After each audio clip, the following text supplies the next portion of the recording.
出来研究这个国校的功课，囡仔若要你读这个国校的家长上知影其中的滋味。有家长伫面前拜托网友斗解答这个升国小3年的这个暑假作业的题目，引起大家热烈的讨论。这到底是国文还是数学？和真一人一粒头两粒大？什么意思？我这边要写什么？这是数学考试还是国文考试？这好像有点难呢。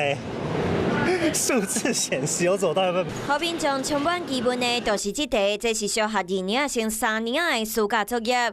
家长忍袂住伫面册社团po文问网友，意外引起大家讨论。题目有9个数字显示器，从8位、10位各位数当中，各自对应的注音查掉咧，会使得到数字。国文加数学题型训练囡仔的能力。为什么完全看不懂？它这个意义是什么？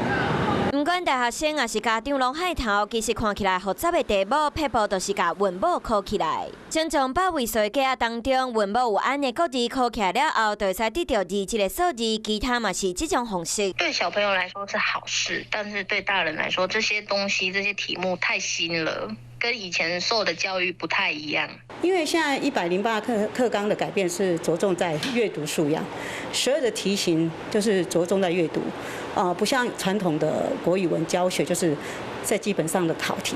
我文章的家长话讲实在伤困难，阁嫌因为题目引起家庭战争，并对和英国无同的题型，家长拢想办法要来解出答案。有事没事赶紧转开华视，还没有订阅华视的 YouTube 频道吗？赶紧按赞、订阅、开启小铃铛，我们华视 YouTube 见。